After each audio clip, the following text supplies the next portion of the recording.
Previously on Woodbrew. Oh man, guys, this did not go well. Dylan versus the kitchen shelf. Hey guys, and welcome back to another Woodbrew video. I am finally back in the shop to help Dylan out today with electrical work, and I missed you guys last week. Unfortunately, I lost my sweet grandmother last week. That's why I was not here. And I want to thank you guys for all of the thoughts and prayers and comments in the last video. It really meant a lot to me and my family, and we will miss her a lot. I don't want to cry, so I'm going to stop talking about it, but Dylan has already lost a part, so he's outside looking for it. Hopefully we find it and we will get rolling. It's looking pretty good, ain't it?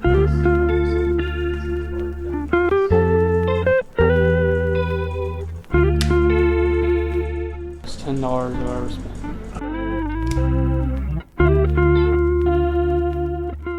Well guys, it is crazy to think that we're already on the 14th video in this camper build series. This has been quite the series, so if you've missed any of the videos, I highly recommend you go back and check out the entire playlist on this build because it's quickly becoming one of my favorite projects that we've done on the channel. The end result is turning out so much better than I had ever imagined, and it's really nice to have Molly back in the shop this week as we wrap up the majority of the electrical wiring in the camper, which is a really big step. So I hope you guys enjoyed this video. Sit back and relax, and let's get into it.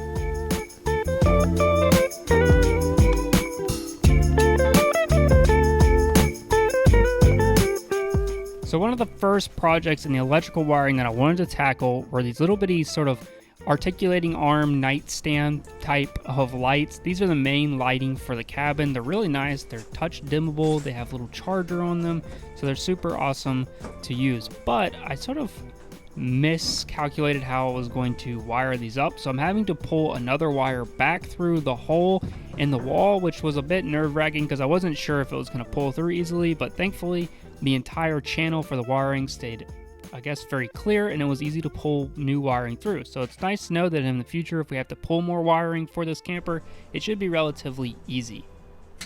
The next light that we're adding is sort of an overhead light in the cabin. This is a really overkill light. It's very, very bright, but has some extra laying around because I bought sort of a bundle of them for this camper build. They'll be used in the hatch as well, but they're going to be great for when you're loading and unloading the camper and just need a lot of extra light in the cabin. They'll likely be overbearing when you're actually in camp mode, but they will be nice to have. Now, I wasn't super thrilled with the way this actually turned out. I used some of the split wire loom to sort of hide the wires and stuff, but because of the way these lights are made, they don't do a good job of allowing you to be able to hide the wires really well because they come directly out of the end and it's hard to tuck them in. And anyway, so I'm not a huge fan of the way that this installed, but I do think it looks pretty slick in the end, and it's certainly going to be good enough. Well, I'm hopping in here to give you guys a friendly reminder that Father's Day is coming up, and if you need a last minute gift, I highly recommend checking out one of these bad boys, which is a mystery box from our friends over at iFixit. If you've been thinking about getting some of their products, now is a great time, an even better time for Father's Day, because they are doing these mystery boxes, which are heavily discounted items, basically kind of like a garage sale, and you're also going to be guaranteed to get a toolkit varying on how much you spend on the mystery box. So you are guaranteed to get at least one toolkit, but then you get a plethora of other goodies. I showed some of the goodies off that we got in last week's video, so if you want to see what we got, go check out last week's video for that. But it is an awesome sale they have going on, and it would be a great Father's Day gift. So we'll leave all of the links in the description and details that you need to go check that out. And thanks again, iFixit, for continuing to support our channel and our right to repair. Now let's get back into the video. It was time to start actually pulling some of these wires to the back of the camper to start prepping the organization of these wires underneath the floor. So that was sort of the next step. As we went along, we would continue to unravel wires and get them laid out in a way that made sense, and then start pushing them through these holes that were pre-cut that are going to go up to the fuse block, which is where all the power is going to be supplied.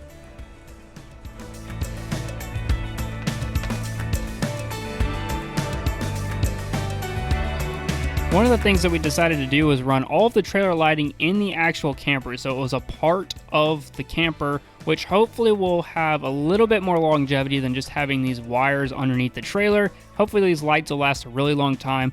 I upgraded lights that came from the actual trailer itself to these really nice ones that I'll leave a link to in the description below.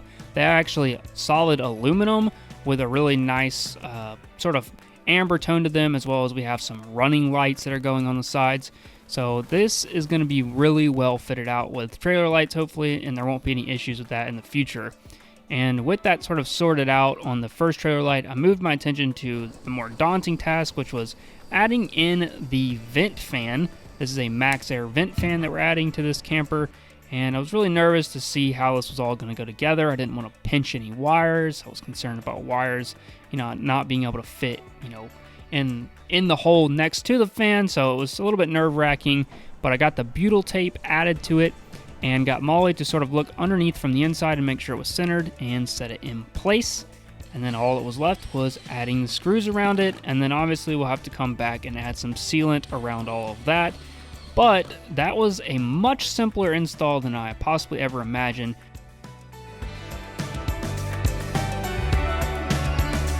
Why? Just why? You're next.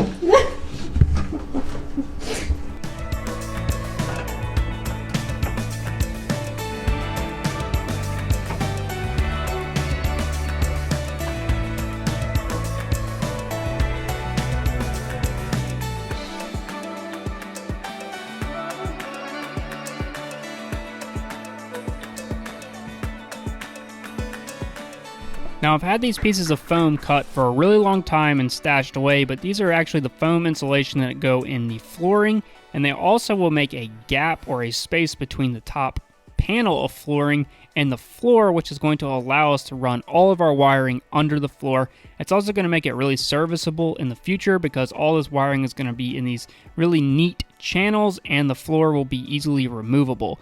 So I just laid all of these out, and as you'll see, the channels are sort of formed as they're spaced accordingly. And then I just used some drywall screws to screw these down just to hold them in place temporarily. These screws will stay in there, but it just keeps them from shifting around, and that does plenty good enough, just a handful of those drywall screws.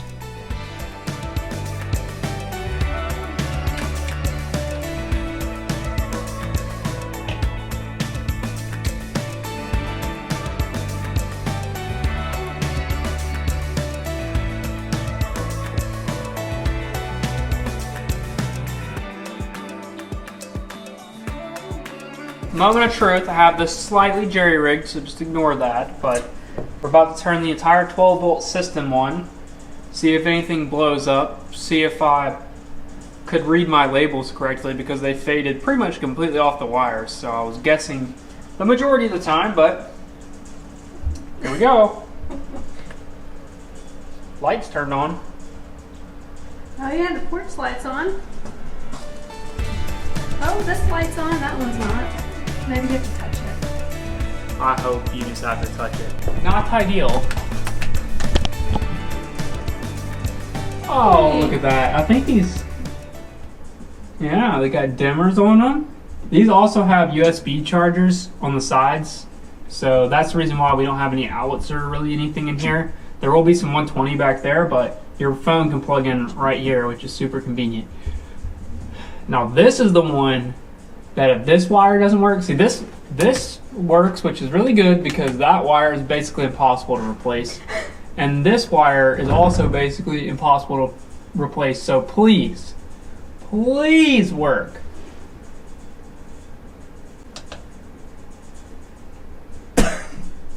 No. Oh no. Oh. Why Wow, did it took so long. Wow, it's like silent. Yeah. Wow. That's setting number 1. Let's crank her up. Setting number 4. Oh, she pulls some air. You can feel. I can feel it come to the doorway. Really? Probably can feel it through here. Yeah.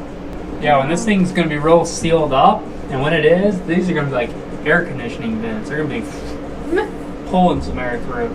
And my hope and idea and goal with all of this, in case I haven't made that clear yet, but the goal of this is for it to be pretty much airtight, right? And then when you're pulling fresh air in, it comes in through these vents only. So there's no other vents in here, so it's going to come down from below, hopefully under the trailer, so it's going to be as cool of air as possible, and then it's going to come up and try to escape, but it's going to hit the bunk. So it's actually going to displace this way, which is going to be really basically great air conditioning for you. But one of the things that I can't stand camping is having to have a fan blowing directly on me, because then like you may be slightly comfortable but your face isn't comfortable, or it's annoying when you're sleeping. So hopefully your face will be nice and cool without having a constant airflow across it, which is sometimes mildly annoying. So, and those are like, that's warm, gotta cool. Another daunting part of the electrical was figuring out how to get the wires from inside of the cabin up to the front of the trailer for all the trailer lights. And I decided to drill a giant hole through the bottom of the trailer and run some liquid tight or flexible conduit. I'm not sure exactly what it's called, but it's a very heavy duty type of conduit used in more, traditional home electrical. So it's a lot sturdier, a lot more watertight than typical stuff that you would see on a trailer, obviously, but I thought it was a really good option for this to keep it nice and durable. So this runs up to the front of the tongue, gets cut off at the front of the tongue, and then just traditional wire loom, split wire loom, will go from there to the actual truck just to keep things a bit more flexible.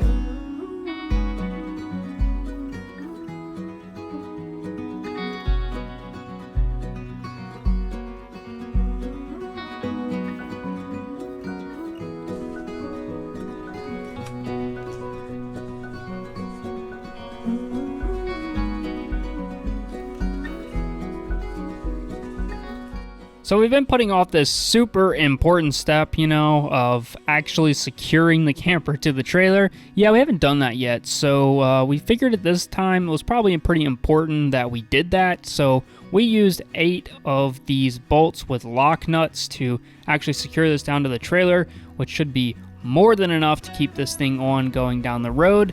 But I definitely wanted to be, a bit overkill here. So these are pretty big bolts. I believe they're 1/2-inch bolts, and we're using lock nuts, and as well as they are galvanized, so they should be good and weather resistant.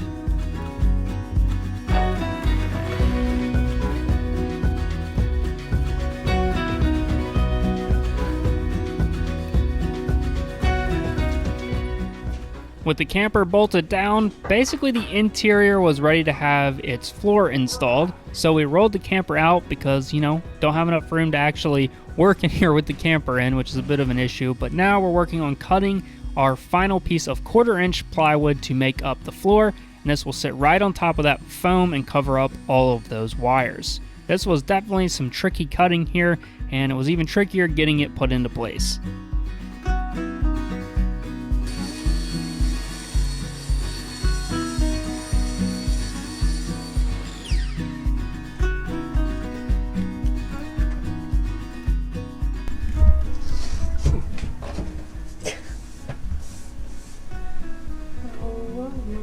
Yeah, I'm gonna need some help. Can you go the other way?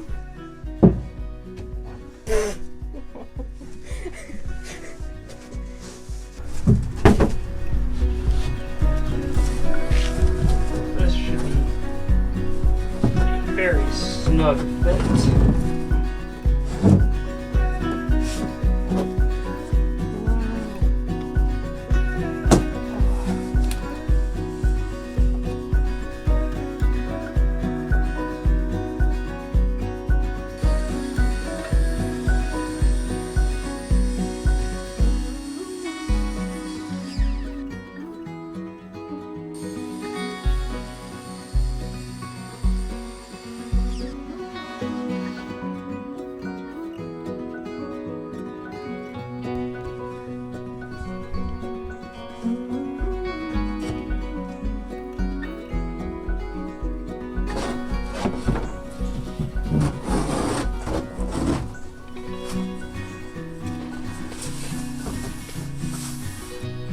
camera.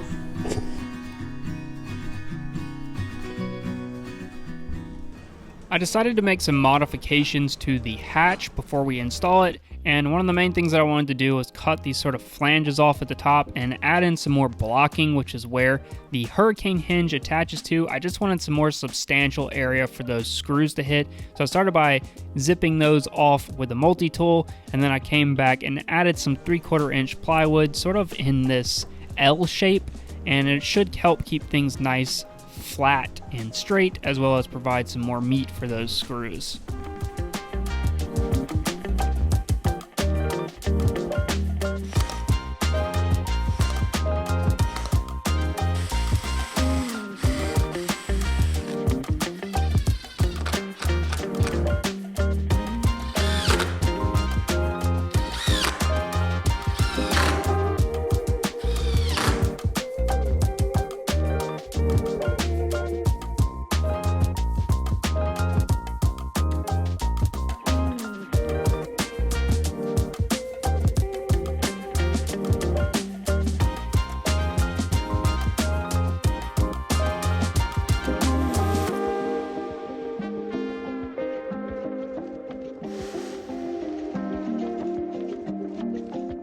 There's been a lot of layers of epoxy and all sorts of things that have gone in, and I can already tell you it's a lot tighter than it was when it came out. Now this guy's not going in, and I've basically broken it.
With the hurricane hinge installed, it was finally time to try to put this hatch back on, and this will be sort of the first time we're getting to see this thing come together, but oh boy was this difficult.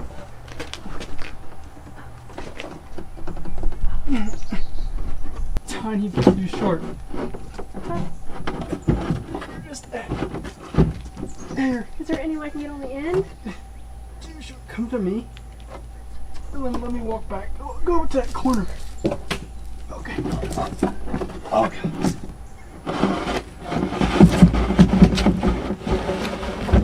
Oh my God. That was terrible. Wow. Wow. Well guys, as you can see, the door is installed completely, but can't see too much because you'll have to wait until next week in our next video when we actually have this part of the project done. But for once, we're like a little bit ahead. Wow. So hopefully you guys are going to get some more consistent videos, and I hope you're enjoying this series because it's turning out flippin' sweet. We're on the home stretch. Yeah, now. and we're on the home stretch. So I don't think it's going to take too many more videos before this thing's ready to go camping. So thanks again, iFixit, for sponsoring this week's video. And thank you guys so much for sticking around with this series. It has been awesome reading all the great comments and suggestions. As always, if you have any more of those, leave them down below. And we'll see you in the next one. Peace.